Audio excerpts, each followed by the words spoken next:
The chains around Zira's wrists had worn grooves in her silver skin during the 3-year journey from her homeworld.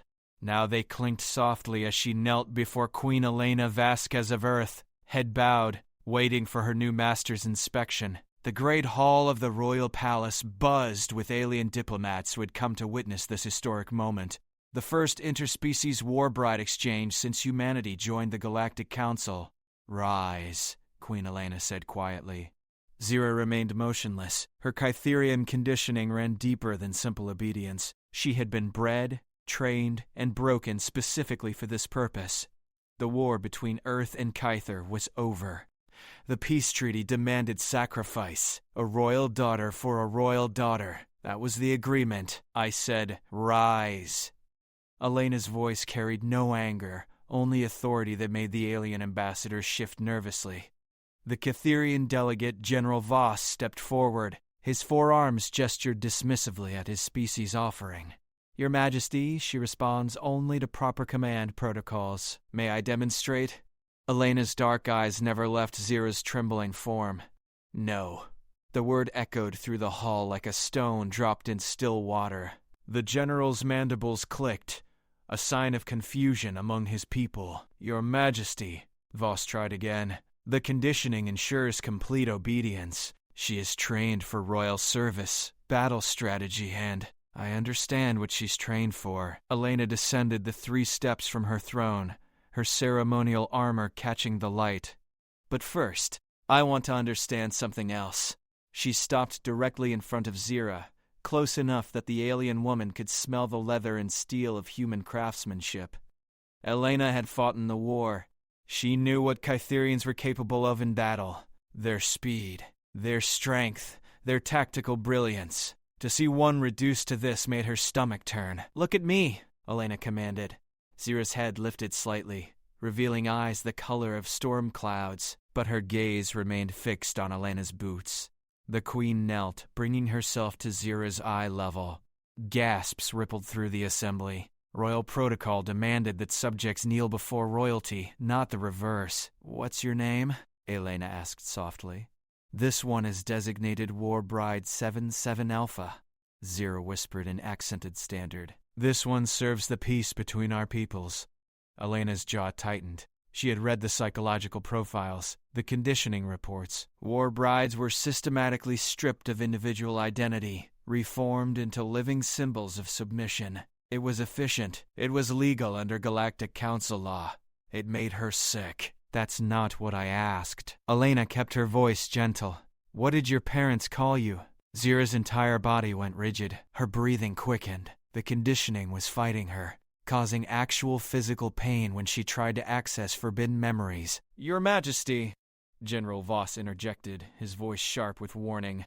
"Such questions can damage the conditioning. The war bride may become unstable." Elena stood slowly, never breaking eye contact with Zira. "Good." The word hung in the air like a challenge. Ambassador Chen from the Galactic Council stepped forward, his expression carefully neutral. "Your Majesty, I must remind you that accepting this war bride is required under the Treaty of Proxima Station. Any modifications to the established protocols could be seen as a treaty violation." Elena finally turned to face the assembly. Representatives from 17 different species watched her, with varying degrees of interest, concern, and calculation. The war bride exchange was an ancient tradition, older than the council itself. It had ended conflicts, cemented alliances, and kept peace for thousands of years. "Tell me, Ambassador Chen," Elena said, her voice carrying across the hall, "how many species in this room still practice slavery?" The question hit like a physical blow. Several representatives shifted uncomfortably. General Voss's 4 eyes narrowed to slits. "The war bride system is not slavery, Your Majesty," Chen replied carefully. "It is a voluntary sacrifice for the greater good. These individuals choose to serve as living symbols of peace between their worlds. Choose." Elena turned back to Zira, who was now trembling violently. "Is that what you did? Choose this?" Zira's mouth opened, but no sound emerged. Her conditioning was at war with something deeper, a spark of self that 3 years of psychological breaking hadn't quite extinguished. "She cannot answer. Voss said firmly. The conditioning prevents discussion of pre-service memories. It is necessary for psychological stability. Elena drew her ceremonial blade, a simple steel knife carried by every ruler of Earth since the old days. The alien delegates tensed, hands moving toward weapons, but Elena simply knelt again beside Zira and placed the blade between them on the marble floor. Then I have a different question, Elena said, loud enough for the entire assembly to hear, not for the war bride, for Zira. At the sound of her name, her real name, the Kytherian woman's head snapped up. For one brief moment, her storm-gray eyes met Elena's directly. In that gaze, Elena saw not submission but fury, not acceptance but rage, not peace but the burning desire for freedom. That, Elena whispered, just loud enough for Zira to hear, is who I'm really talking to. The chains clinked as Zira's hands slowly, unconsciously, curled into fists. The assembly erupted in shocked murmurs as Queen Elena reached for the key to the chains. Every diplomatic protocol in the galaxy was about to be shattered by one human woman who had decided that peace built on broken minds was no peace at all.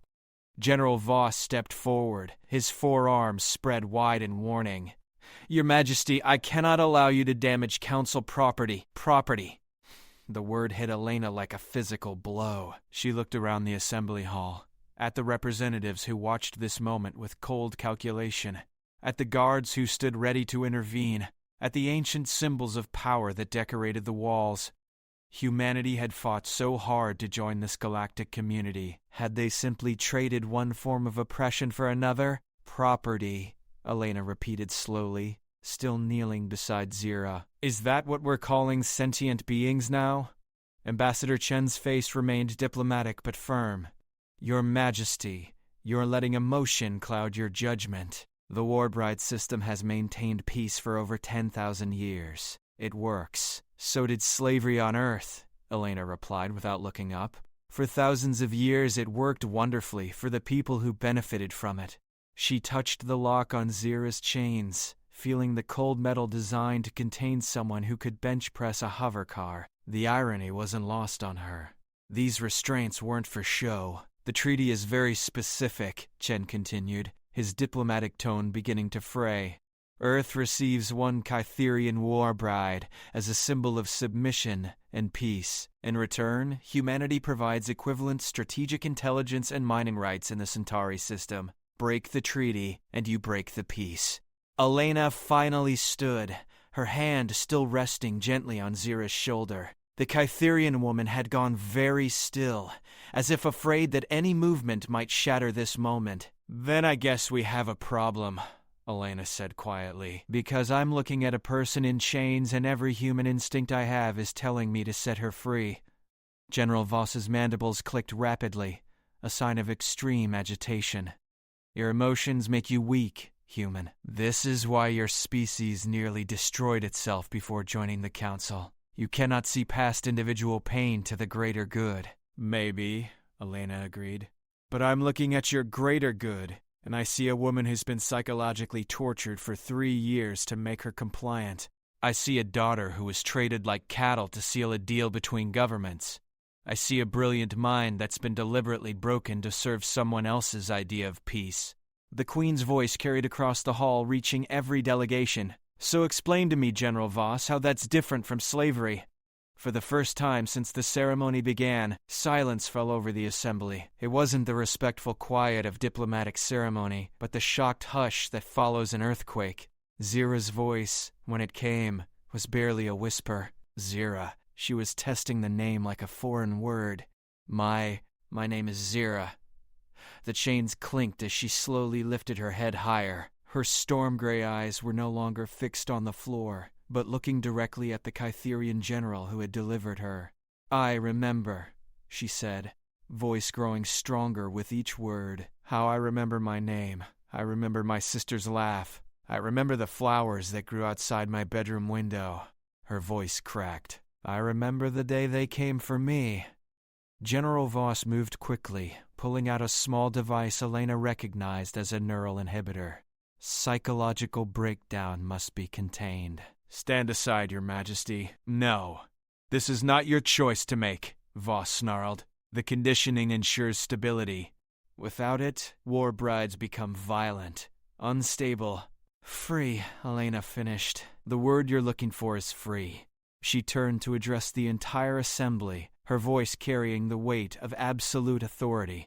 I am Queen Elena of Earth, and I speak for humanity in this matter. We reject the war bride system. We reject the notion that peace must be built on the suffering of individuals, and we reject any treaty that reduces sentient beings to property.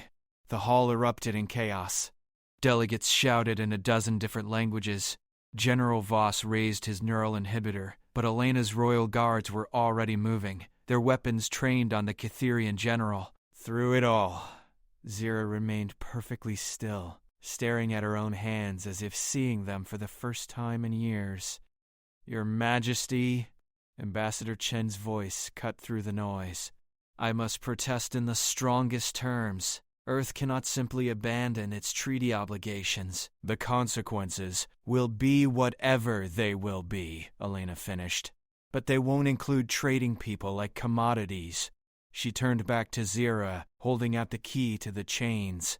The choice is yours. I can unlock these, but I can't undo what's been done to you. I can't promise it won't be difficult, or dangerous, or painful. What I can promise is that if you want to be free, I'll stand with you. The weight of 10,000 years of tradition pressed down on that moment. Every eye in the assembly was focused on the Kytherian woman kneeling in chains, waiting to see what she would choose. General Voss raised the neural inhibitor higher. Do not let emotion compromise the peace. Elena's hand closed over the key. Peace built on chains isn't peace. It's just organized oppression. Zira looked up, meeting Elena's eyes directly for the second time. In that gaze, Elena saw not just fury and rage, but something else. Something the conditioning had tried to kill but couldn't quite destroy. Hope. Please, Zira whispered, and the word carried the weight of 3 years of suffering. I want to remember who I used to be. Elena turned the key. The moment the chains fell away, everything changed. Zira's conditioning shattered like glass. 3 years of suppressed memories and emotions flooding back in a torrent. She gasped, doubled over, her four-fingered hands pressing against her temples as her mind tried to process the return of her complete identity. General Voss lunged forward with the neural inhibitor, but Elena's personal guard, Captain Martinez, intercepted him effortlessly. The device clattered across the marble floor as Voss himself hit the ground hard. This is an act of war, Voss snarled from the floor. The treaty, Elena said calmly, was signed between the Kytherian Empire and Earth. Not between the Kytherian Empire and one human woman who happened to be designated a war bride. Zira slowly straightened, her storm-gray eyes now blazing with an inner fire that made several delegates step backward. The psychological conditioning that had kept her docile was gone, and what remained was a Kytherian warrior in her prime, intelligent, dangerous, and very, very angry. You, she said softly, looking directly at General Voss. I remember you now. You were there the day they took me from my family. You told my mother it was an honor. You told my sister I would serve the greater good. Her voice dropped to a whisper that somehow carried across the entire hall. You told my father that his daughter would help bring peace to the galaxy. Voss struggled to his feet, his forearms spread defensively. You were chosen because of your tactical brilliance and royal bloodline. The sacrifice of one for the peace of billions. Chosen. Zira's laugh was bitter and sharp. Is that what we're calling kidnapping now?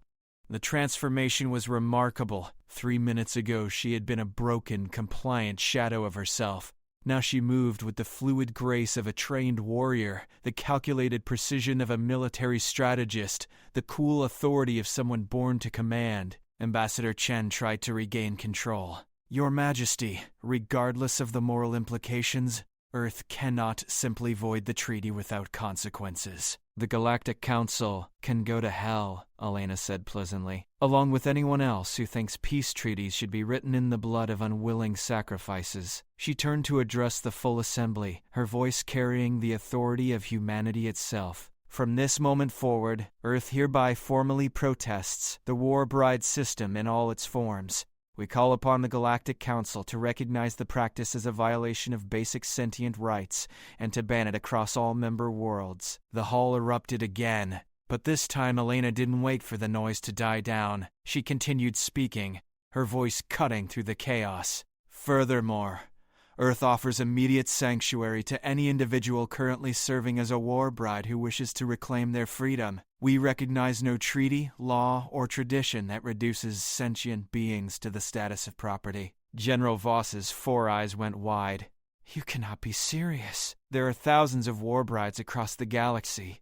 The political ramifications are not my concern, Elena finished. My concern is doing what's right.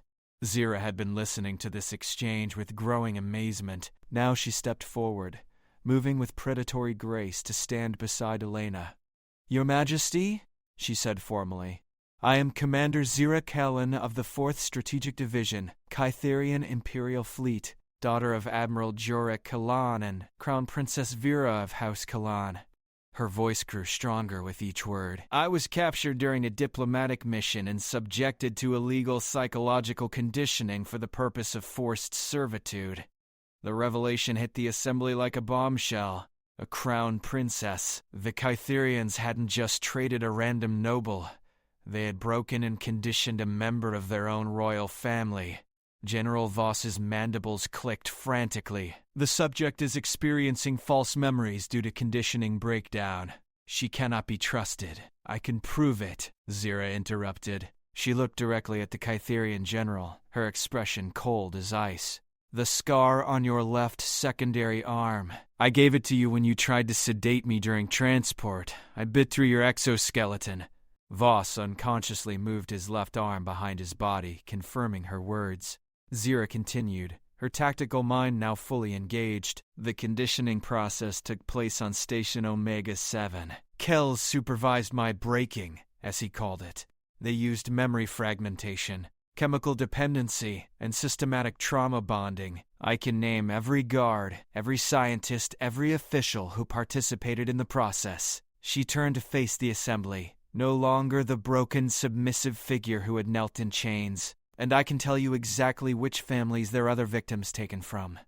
The implications were staggering. If the Kytherians had been abducting nobility, if the Warbride system was actually a cover for systematic trafficking, Ambassador Chen's face had gone pale. Your Majesty, if these allegations are true, this goes far beyond a simple treaty violation. This could destabilize the entire galactic power structure. Elena looked at Zira, seeing not just a woman reclaiming her freedom, but a key that could unlock the chains binding thousands of others. Then I guess it's time for some instability, Elena said quietly. Commander Callan, would you be willing to testify before the Galactic Council about your experiences? Zira's smile was sharp as a blade. Your Majesty, I would consider it an honor. General Voss began backing toward the exit, his 4 arms reaching for communication devices, but Elena's guards were already in position. I don't think so, General, Elena said calmly. Captain Martinez, please place General Voss under diplomatic arrest pending investigation of war crimes. This is unprecedented, Chen protested. You cannot simply arrest a foreign military officer. Watch me. As the royal guards moved to detain Voss, Elena turned to the wider assembly. Ladies, gentlemen, and distinguished beings of the Galactic Council, I believe it's time we had a very serious conversation about what we mean when we talk about peace. The vote in the Galactic Council chamber was closer than Elena had expected. 43 species for, 37 against, with 12 abstentions. Enough to formally investigate the Warbride system, but far from the unanimous condemnation she had hoped for. Zira sat beside her in the human delegation section, no longer in chains but wearing the formal uniform of a Kytherian military officer that Elena had somehow managed to procure. The transformation was complete. From broken warbride to crown princess to military commander to key witness in the biggest political scandal the galaxy had seen in centuries. The investigation will take time, Ambassador Chen warned quietly. Years, possibly. And even if we prove systematic abuse, there's no guarantee the Council will ban the practice entirely. Elena watched the vote tallies update on the chamber's main display. Too many species had built their diplomatic traditions around the war bride system. Too many conflicts had been ended by exchanging living symbols of submission. Change would not come easily. How many? Elena asked Zira quietly. War brides currently in service? Zira's tactical mind was already working through the numbers. Conservative estimate, 3,400. Across 47 different worlds. 3,000 people in chains. 3,000 minds broken and reformed. 3,000 individuals reduced to living symbols of surrender. And how many of them were taken unwillingly? All of them, Your Majesty. That's the point most people miss. The volunteers don't volunteer for conditioning. They volunteer to serve as diplomatic hostages, believing they'll retain their identity and freedom. The psychological breaking comes after they're already committed to the process. Elena felt sick. It was worse than she had imagined. The Kytherian delegate wishes to address the assembly, the council speaker announced. Elena looked up, expecting to see General Voss. Instead, a woman took the podium. Tall, elegant, with the distinctive silver skin of Kytherian nobility, her storm gray eyes were identical to Zira's. Zira gasped. Vera, my sister, Zira whispered. Crown Princess Vera. But what is she doing here? Princess Vera activated the translation system and began to speak, her voice carrying across the vast chamber. Honored delegates of the Galactic Council, I am Crown Princess Vera of House Kalan, heir to the Kytherian throne. I come before you today to formally apologize for the crimes committed by my government in the name of peace. The chamber fell silent. A royal admission of wrongdoing was unprecedented in galactic politics. 3 years ago, my sister Commander Zira Kalan volunteered to serve as a diplomatic envoy to negotiate peace with humanity.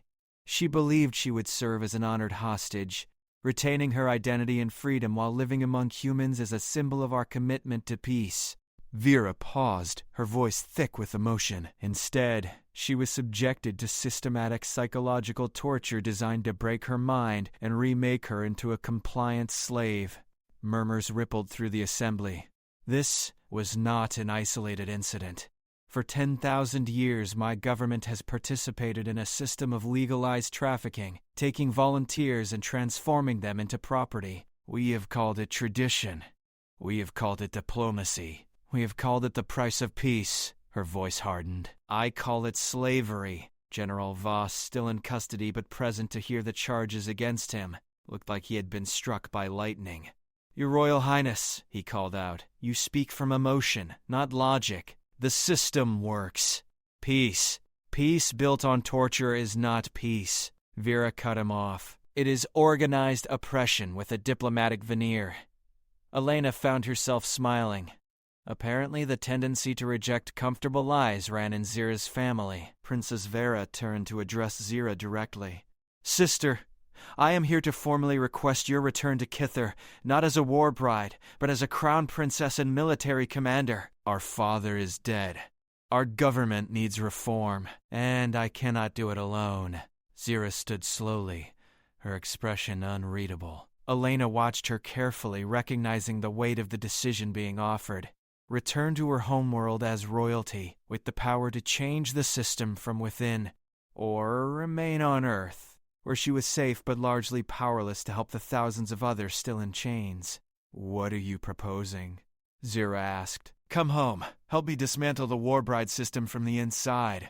Root out every official who participated, prosecute every scientist who developed the conditioning techniques, and rebuild our diplomatic corps on a foundation of genuine consent rather than systematic abuse. But first, help me identify every war bride currently in Kytherian custody so we can begin the process of deprogramming and, if they choose, repatriation. Elena felt her heart sink. Of course Zira would go. It was the logical choice, the heroic choice, the choice that would do the most good for the most people. But as Zira turned to look at her, Elena saw something unexpected in those storm-gray eyes. Uncertainty. Your Majesty, Zira said quietly, you gave me back my freedom. But you also gave me something else. A choice. For the first time in 3 years, I get to choose what happens next. She looked around the council chamber, at the hundreds of delegates who were watching this moment unfold. "I choose to accept my sister's offer," Zira said. "But I also choose to accept Queen Elena's offer of sanctuary for any war bride who wants their freedom, and I choose to make one more request." Zira faced the assembly directly, her voice strong and clear. "I call upon every government represented here to immediately provide a complete list of war brides currently in their custody, along with full documentation of their conditioning and current status. I call upon the Council to establish a task force dedicated to identifying, locating, and if they choose, liberating every individual currently trapped in this system." She paused, letting the words sink in. "And I call upon every war bride who might somehow be watching this broadcast to remember one thing. You have a choice. You always have a choice. And if you want your freedom, there are people who will fight for it." Elena stood, placing her hand on Zira's shoulder in a gesture of support. "Earth seconds all of Princess Zira's proposals," Elena announced. "We will provide funding, resources, and sanctuary for any individual seeking to escape the Warbride system, and we will hold any government that refuses to cooperate accountable for their participation in these crimes." The vote, when it finally came, was unanimous. The Warbride system would be investigated, regulated, and ultimately dismantled. It would take time, years probably, but change was finally coming. As the delegates filed out of the chamber, Elena and Zira found themselves alone at the human delegation table. "So," Elena said quietly, "you're really going back to Kyther?" "Yes," Zira replied, "but not forever. My sister and I have work to do, but once the Warbride system is dismantled..." She looked at Elena with something that might have been hope. "I would very much like to see what Earth looks like when it's not preparing for war." Elena smiled. "I think you'd like it. We have flowers that bloom outside bedroom windows, too." "I remember," Zira said softly. "Thanks to you, I remember everything." She stood to leave, then paused. "Your Majesty, may I ask you something?" "Of course. Why? Why risk everything? Your treaty, your relationship with the Council, your planet's security, for one person you'd never met?"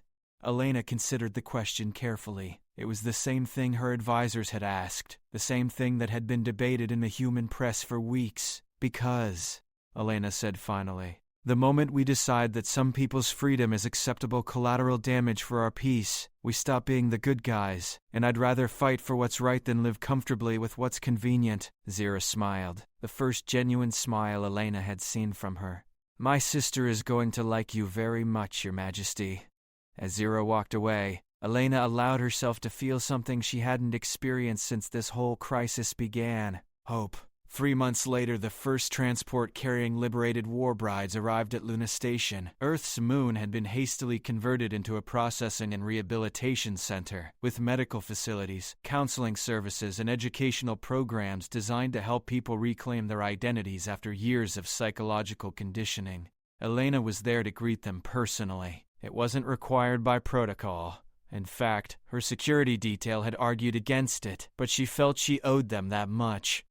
Each person stepping off that transport represented a victory against a system that had treated sentient beings as commodities. The numbers were staggering. In 3 months, Princess Vera and Commander Zira had identified over 8,000 individuals in various stages of Warbride conditioning across 17 worlds. Some had been in the system for decades. Some were so broken that rehabilitation might not be possible. But they were free, and that was a start. Elena watched as the former war brides emerged from the transport, many of them moving with the same lost, uncertain steps that Zira had shown in those first moments after her chains were removed. But there was something else there, too, the spark of reclaimed identity, the slow return of hope. A young woman approached her, barely adult by human standards, with the distinctive blue-tinted skin of the Endorian colonies. "Your Majesty," the woman said in heavily accented Standard. I was..." She paused, struggling with words that had been forbidden for so long. "My name is Senna. I wanted to thank you."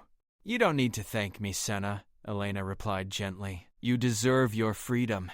"I know," Senna said, and there was strength in her voice that hadn't been there moments before. That's what I'm thanking you for, helping me remember that I deserve it. Elena felt tears prick her eyes. This was why they had done it. Not for political advantage, not for moral superiority, not even for justice in the abstract. For this? For the moment when someone who had forgotten their own worth remembered it again. Her communicator chimed softly, an incoming message from the Galactic Council. Elena read it quickly, then smiled. Your Majesty? Captain Martinez asked. Good news. The best, Elena replied. The Council just voted to formally ban the Warbride system across all member worlds. Enforcement begins immediately. Any government that continues the practice will face economic sanctions and potential expulsion from the Council. The victory was total. What had started with one woman's refusal to accept chains as the price of peace had grown into a galaxy-wide recognition that some prices were too high to pay. Elena looked up at Luna's artificial sky, knowing that somewhere in the Kytherian system, Zira and her sister were probably celebrating too. The work wasn't finished, would never truly be finished, but they had proven that change was possible when people chose courage over convenience. Her communicator chimed again. This time the message was personal. From Commander Zira Kalan. Your Majesty, the text read. The flowers on Kythera are blooming again. My sister and I would be honored if you would visit to see them in person. I think you would appreciate their colors. They're the same shade of gray as storm clouds, and just as beautiful when they're free to move. Elena smiled and typed her reply. I'll be there as soon as possible. Peace is always worth celebrating, especially when it comes without chains. As the last of the liberated war brides disappeared into Luna Station's processing center, Elena allowed herself a moment of quiet satisfaction. The galaxy wasn't perfect. It probably never would be. But today, it was a little more free than it had been yesterday. And sometimes, that was enough to change everything. The transport carrying Queen Elena toward the Kytherian system was intercepted 3 hours out from Earth orbit. Not by hostile forces, but by an unexpected honor guard. Ships from 17 different worlds, all flying the banners of species that had formally abolished their warbride programs in the wake of the Council's ban. Captain Martinez studied the tactical display with professional curiosity. Your Majesty, I'm reading escort requests from vessels representing the Andorian colonies, the Tau Ceti Federation, the Rigel Trade Alliance, and, honestly, it's probably easier to list who isn't out there.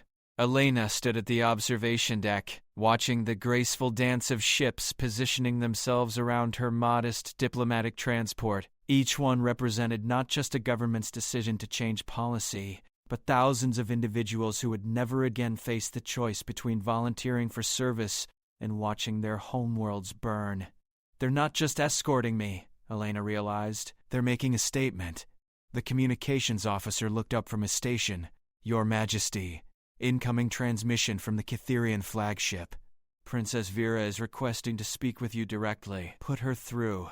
Princess Vera's image appeared on the main screen, and Elena was struck by how much she resembled her sister. The same storm gray eyes, the same elegant bone structure, but where Zira carried herself with military precision, Vera moved with the fluid grace of someone born to rule. Your Majesty, Vera said with genuine warmth. Welcome to Kytherian space. I apologize for the rather dramatic reception, but my sister insisted we mark this occasion properly. Elena smiled. How is Zira? See for yourself. Vera stepped aside, revealing Zira in the background. Not in formal diplomatic robes or military uniform, but in simple civilian clothes that somehow made her look more regal than any ceremonial dress could have managed. Your Majesty? Zira said, stepping forward. I trust your journey has been comfortable? Educational, Elena replied. I had no idea so many worlds were ready to change their policies so quickly. You'd be surprised what people will do when someone finally gives them permission to follow their conscience, Zira said. The Warbride system survived for 10,000 years not because it was popular, but because everyone assumed it was unchangeable. The irony wasn't lost on Elena. Sometimes the most powerful chains were the ones people accepted without question. How many? Elena asked quietly. Liberated? Zira's expression grew serious. 14,307 individuals have been freed from Warbride conditioning across 43 worlds. Full psychological rehabilitation is ongoing, but early results are promising. Most retain enough core identity to rebuild their lives. 14. Elena tried to imagine the scope of suffering that number represented.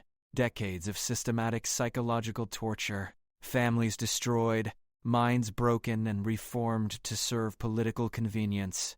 And the prosecutions, Princess Vera rejoined the conversation, ongoing. We've arrested over 300 officials directly involved in the conditioning programs. General Voss has agreed to testify in exchange for reduced sentencing, and his testimony is extensive. Elena could imagine.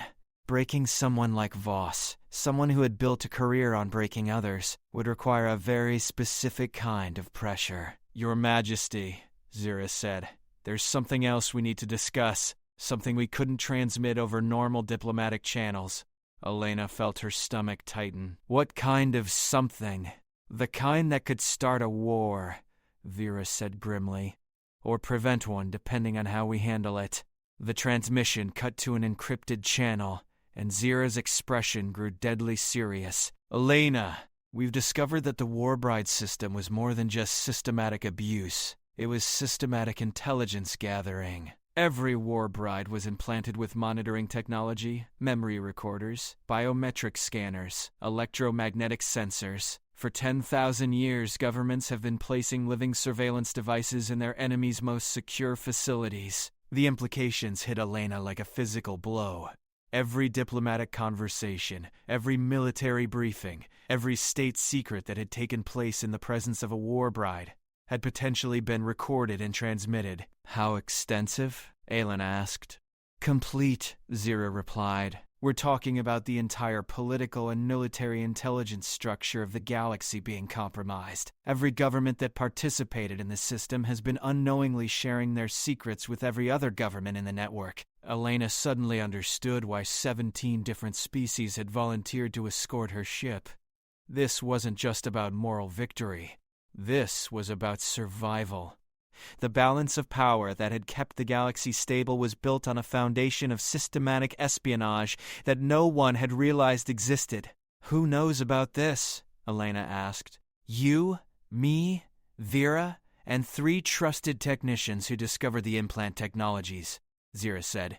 And now we have to decide what to do with the information. Elena looked out at the escort fleet surrounding her ship, representatives from worlds that had spent centuries maneuvering for advantage, never knowing that their carefully guarded secrets were being shared across the galaxy. If we reveal this publicly, Elena said slowly, it could destabilize everything. Governments will fall. Treaties will be voided.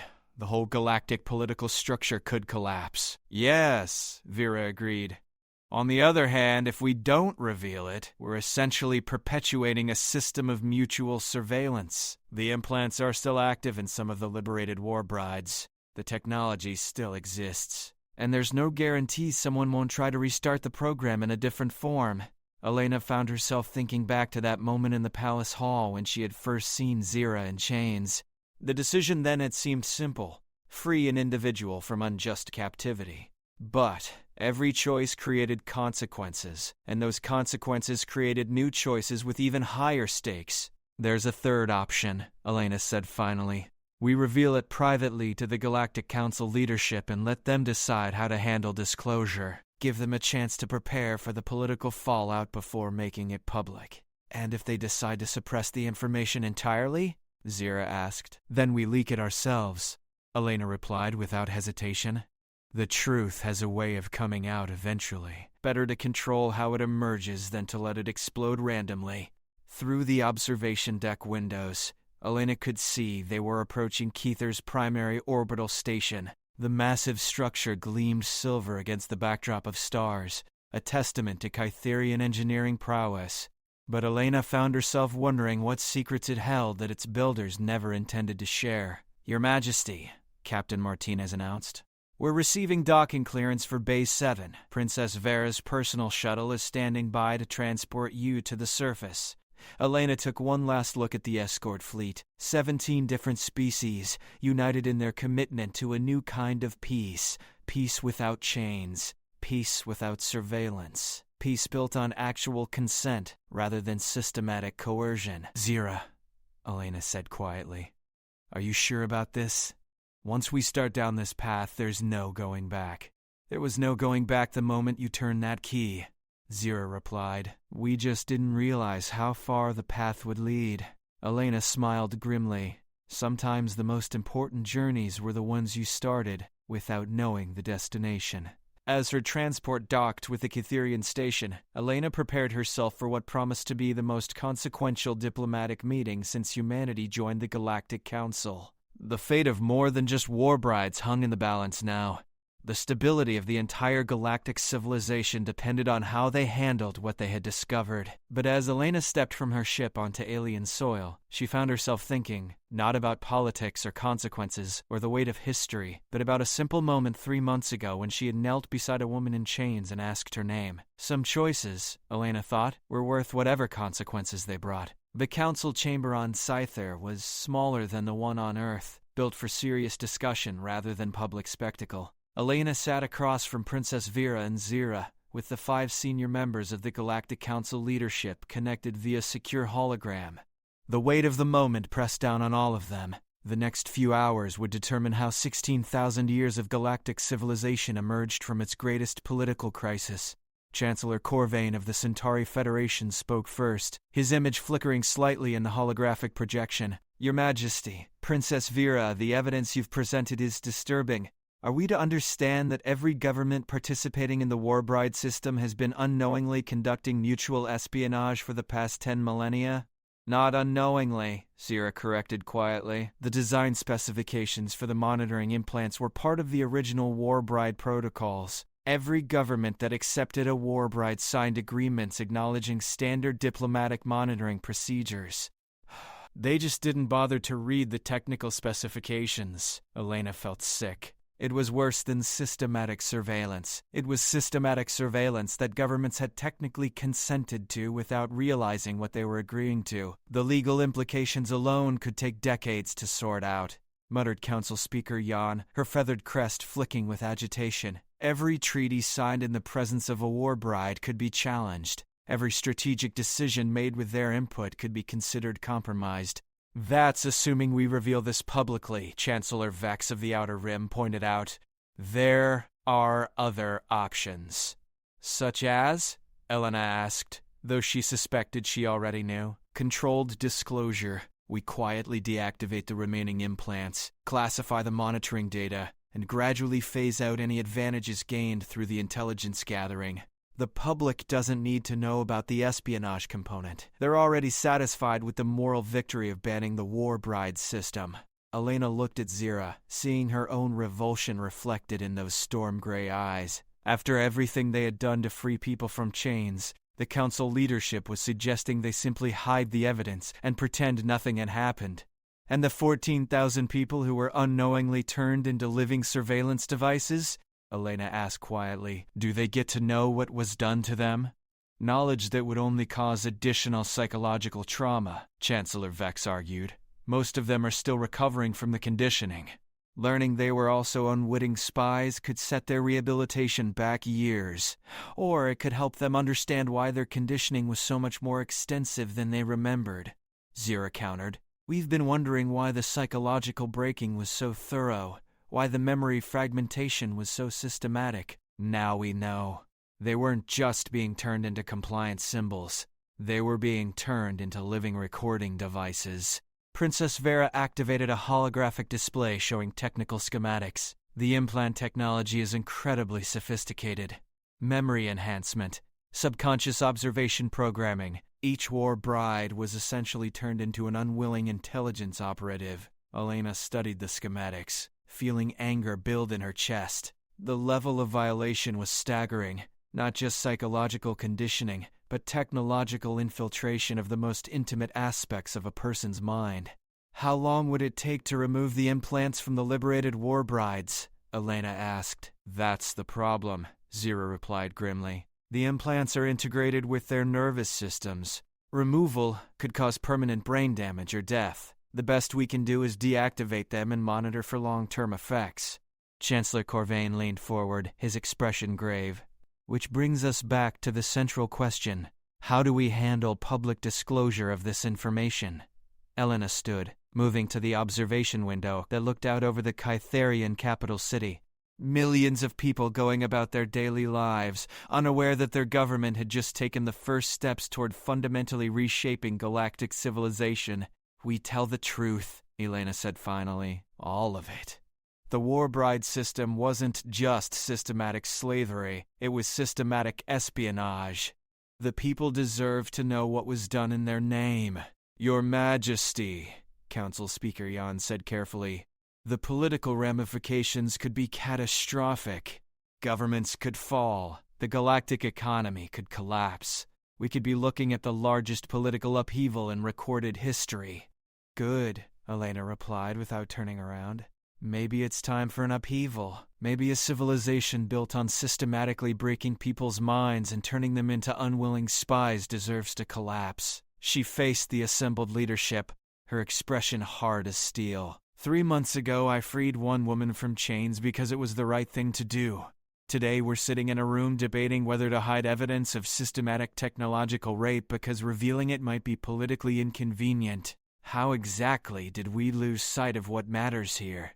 Zira smiled, a sharp, dangerous expression that reminded Elena why Kytherians made such formidable warriors.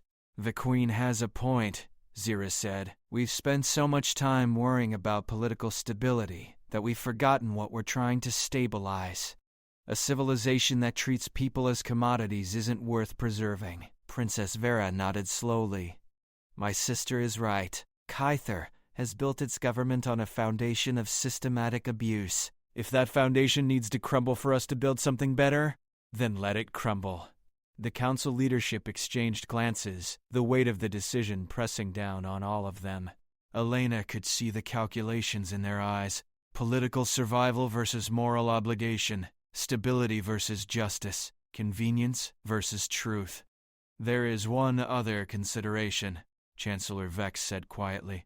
The monitoring data collected over the past 10,000 years contains strategic intelligence on every major government in the galaxy.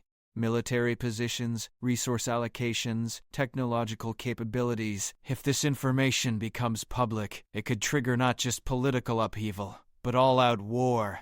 Elena felt her heart sink. She had been thinking about justice for the victims, but Vex was right about the broader implications. 10,000 years of accumulated military intelligence, suddenly available to everyone, could destabilize the entire galactic balance of power. Then we need to be very careful about how we handle the disclosure, Elena said finally. We reveal the existence of the monitoring system, but we secure the actual intelligence data until we can figure out how to dispose of it safely. And if governments demand access to the intelligence gathered on their enemies? Chancellor Corvain asked.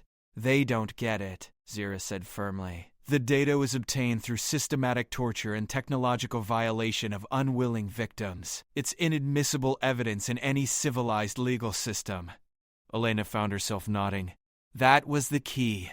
Treating the gathered intelligence exactly what it was.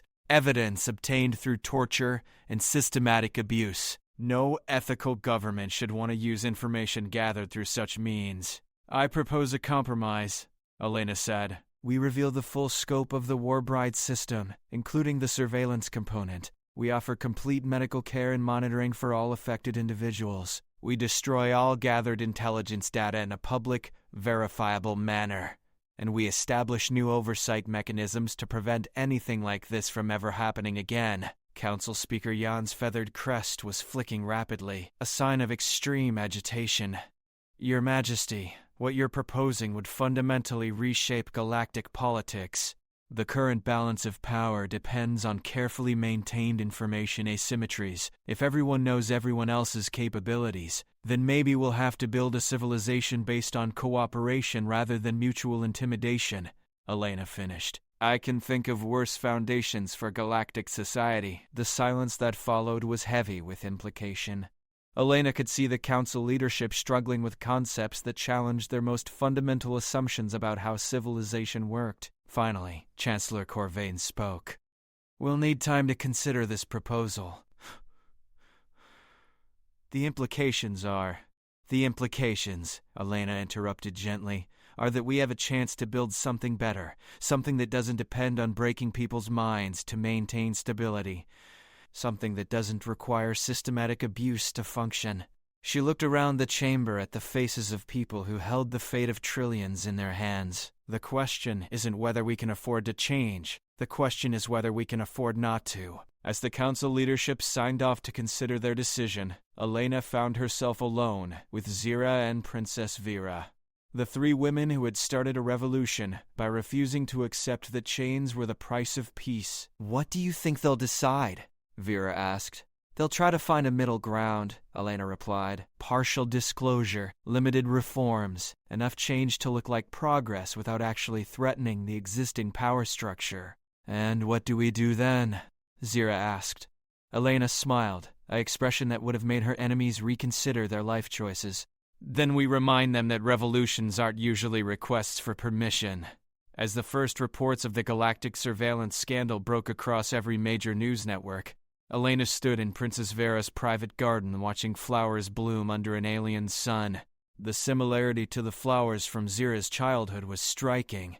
The same storm-gray petals, the same graceful movements in the gentle breeze. Beautiful, aren't they? Zira's voice came from behind her. Elena turned to find Zira approaching along the garden path, no longer in formal diplomatic attire, but wearing simple clothes that seemed to suit her better than any uniform. "Very," Elena agreed. "Your sister mentioned these were your favorites as a child." They were. They still are, actually. Zira joined her beside the flower bed, both women watching the petals dance in the wind. "I used to have terrible nightmares when I was young. Vera would bring me out here and tell me stories about how the flowers were brave enough to bloom even when storms were coming." Elena smiled. "Wise sister." "She is. She's also convinced you're going to change the galaxy." "The galaxy's changing itself," Elena replied. "I just happened to be in the right place at the right time to give it a push." They stood in comfortable silence for a moment, watching the flowers move in patterns that seemed almost choreographed. Finally, Zira spoke again. "Elena, may I call you Elena? Of course, the council leadership announced their decision an hour ago. Partial disclosure. Limited reforms. They're going to reveal the monitoring implants but classify the actual intelligence data for review and gradual declassification.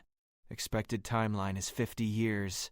Elena had been expecting this, but it still made her angry. 50 years was long enough for everyone currently in power to retire safely, leaving the consequences for the next generation to handle.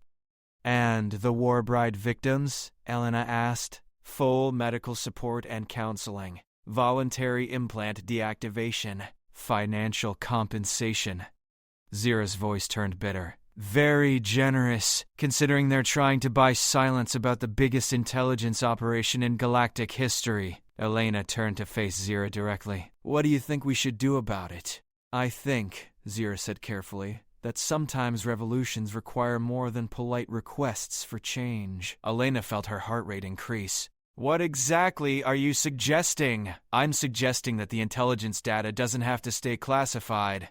I'm suggesting that some of the technicians who discovered the implant systems might have made copies of certain files, and I'm suggesting that those copies might find their way to investigative journalists on worlds where press freedom is still protected." The implications were staggering. A controlled leak of the surveillance data could expose decades of governmental hypocrisy, reveal the true extent of various worlds' military capabilities, and potentially destabilize every existing treaty and alliance in the galaxy. "That's not pushing for change," Elena said quietly. "That's starting a revolution." "Yes," Zira agreed. "It is." Elena looked at the flowers again, thinking about Vera's childhood stories. Brave enough to bloom even when storms were coming. "How much of the data are we talking about?" "Everything," Zira replied. "Military positions, resource allocations, technological capabilities, diplomatic negotiations, economic agreements, 10,000 years of the galaxy's most closely guarded secrets. And you think releasing it publicly is the right thing to do?" Zira was quiet for a long moment. Her storm-gray eyes focused on something beyond the garden. "Elena, I spent 3 years as a living recording device. Every conversation I heard, every document I saw, every strategic briefing I attended, all of it was automatically transmitted to databases on 17 different worlds. I was turned into a spy without my knowledge or consent. She turned to meet Elena's gaze directly. There are thousands of others like me. People who were systematically violated in ways they don't even understand yet, and the governments responsible for that violation want to classify the evidence and pretend it never happened. Elena felt the weight of the decision settling on her shoulders. Release the information and trigger massive political upheaval that could lead to economic collapse, governmental instability, and potentially armed conflict. Keep it secret and allow the existing power structure to continue functioning despite being built on systematic abuse. What would happen to you if you leaked the information? Elena asked. Personal consequences, I mean. Probably exile from Kytherian. Possible criminal prosecution. Definitely the end of any hope I might have of working within the system to create change. Zira smiled grimly. But then again, working within the system hasn't been particularly effective so far. Elena walked over to a stone bench beside the flower bed and sat down, motioning for Zira to join her. The weight of the decision demanded careful consideration, not reflexive action. If we do this, Elena said slowly, we need to be strategic about it. Random data dumps will just create chaos without direction. We need to curate the information releases to maximize positive change, while minimizing unnecessary destruction. You're talking about a coordinated intelligence operation, Zira observed, using the surveillance data to expose corruption and abuse while protecting innocent people who might be caught in the crossfire.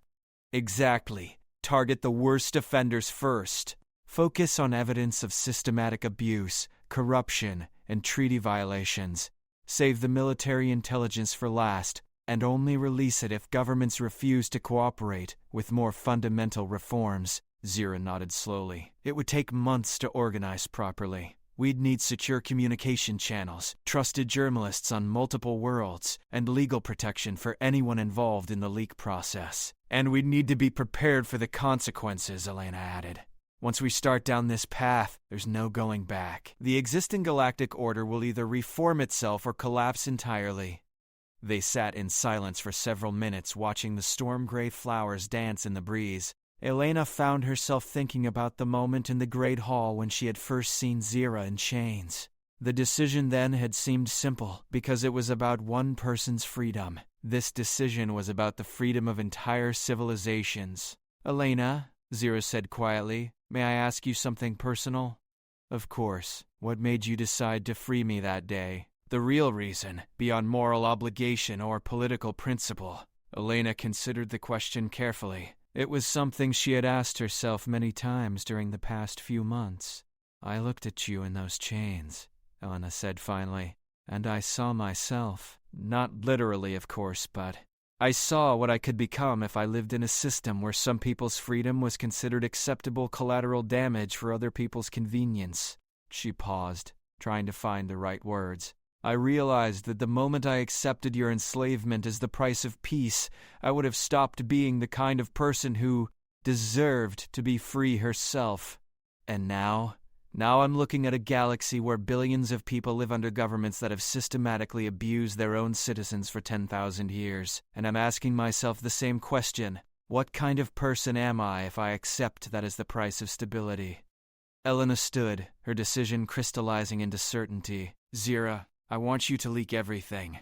All of it. Every secret, every lie, every piece of evidence that shows how these governments have really been operating. The consequences could be catastrophic, Zira warned. The consequences of doing nothing will be worse, Elena replied. At least this way people will have the information they need to make their own choices about what kind of civilization they want to live in. Zira smiled, not the sharp, dangerous expression Elena had seen during their diplomatic confrontations, but something warmer and more genuine. You know, Zira said, my sister is right about you changing the galaxy. We're changing it, Elena corrected. All of us. Everyone who decided that freedom was worth the risk. As the storm-gray flowers continued their graceful dance in the alien breeze, Elena and Zira began planning what would become known as the Great Disclosure. the largest intelligence leak in galactic history, and the beginning of the most significant political transformation since the formation of the Galactic Council itself. Sometimes, Elena thought, the most important changes began with the simplest recognition that some prices were too high to pay, no matter how convenient it might be to pay them. The storm, when it broke, would reshape everything. But the flowers would bloom anyway, just as they always had.